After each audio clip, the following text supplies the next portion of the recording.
നടിയെ ആക്രമിച്ച കേസിൽ സർക്കാർ അതിജീവിതയ്ക്കൊപ്പമാണെന്നും കോടതി വിധി പരിശോധിച്ച ശേഷം ഉചിതമായ തുടർ നടപടി കൈക്കൊള്ളുമെന്നും മുഖ്യമന്ത്രി പറഞ്ഞു. ദിലീപിന് പിന്തുണ പ്രഖ്യാപിച്ച UDF കൺവീനർ അടൂർ പ്രകാശിന്റെ നിലപാട് വിചിത്രമാണെന്നും മുഖ്യമന്ത്രി ചൂണ്ടിക്കാട്ടി. ആ കേസിന്റെ നടത്തിപ്പുമായി ബന്ധപ്പെട്ട് പൊതുസമൂഹവും നിയമവൃത്തങ്ങളുമെല്ലാം നല്ല അഭിപ്രായങ്ങളാണ് പ്രകടിപ്പിച്ചിട്ടുള്ളത്.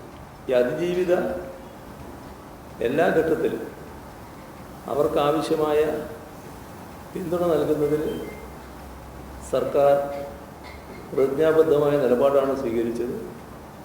അതുതന്നെയാണ് ഇനിയും തുടരുക.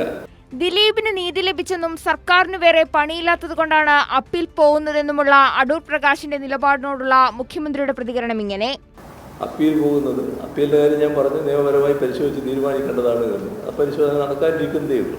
പക്ഷേ അദ്ദേഹം അഡ്വാൻസ് ആയിട്ട് തന്നെ പറഞ്ഞു കഴിഞ്ഞു. എന്തിനാണ്, വേറെ പണിയൊന്നുമില്ലാത്തതുകൊണ്ടാണോ ഗവൺമെൻറ് അപ്പീലിന് പോകുന്നതെന്ന് വരെ ചോദിക്കുകയാണ്. അപ്പോൾ അത്തരം കാര്യങ്ങളിൽ നിയമപരമായ പരിശോധനകൾ നടന്ന് അതിനുശേഷം ആവശ്യമായ തുടർ നടപടികൾ സ്വീകരിക്കുമെന്നത് തന്നെയാണ് ഇപ്പോഴും വ്യക്തമാക്കാനുള്ളത്.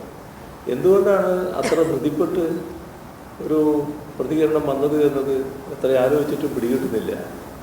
നമ്മുടെ നാടിൻ്റെ പൊതുവായ വികാരത്തിനെതിരെയുള്ള ഒരു പറച്ചിലായിപ്പോയി അത് എന്നാണ് തോന്നുന്നത്. News desk Kairali news.